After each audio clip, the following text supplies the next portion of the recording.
Hey everyone, I'm Cassandra Nevin. Today we're on our way to meet Gold Coast producer Paces. He's collaborated with an array of local talent to create his debut album, Vacation. Let's go hear more about it.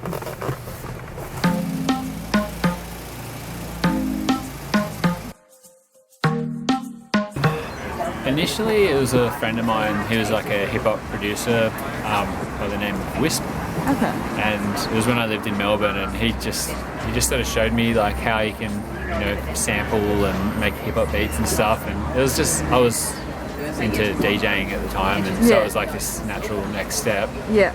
But I never really took producing seriously until one day I did, and now it's everything.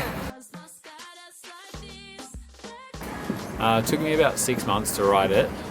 I just set aside that time and I just wrote heaps and heaps of music. I was aiming for like 3 demos a day, but they were just real quick, like just sketches. They weren't, full songs or anything.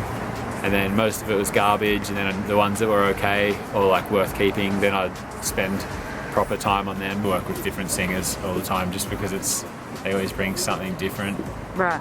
So like making a track with someone who's like a rapper is like totally different to making a track for someone who's like this dreamy pop singer or something. A lot of the time I just trawl through either Unearthed or SoundCloud. Okay. And I just like make a huge list of everyone that I think would be awesome.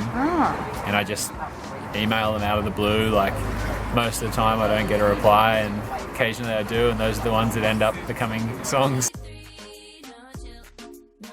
Just wanted to make an album that was like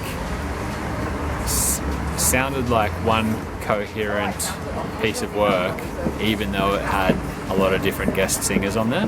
When producers make albums and they have like a million different guests, I think it can be quite risky because sometimes it can turn out really disparate and just sound like a collection of singles that have no connection to each other.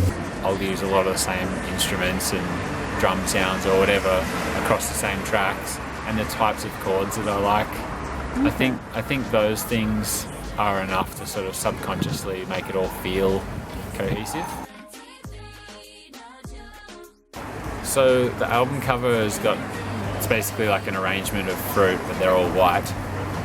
And then each single has one of those fruits, and they're like cut open in different ways on a different background. And so it kind of ties in to the visuals of the shows. They're all animated versions of that. With the shows, my whole goal is just to make it the funnest thing ever. Basically, it's just all my own music, all my remixes as well, but I've made like stripped down versions that are missing whatever I'm going to play live. Okay. Yeah, so it kind of flows like a DJ set would, but it's just all done like live, and it's all my own stuff.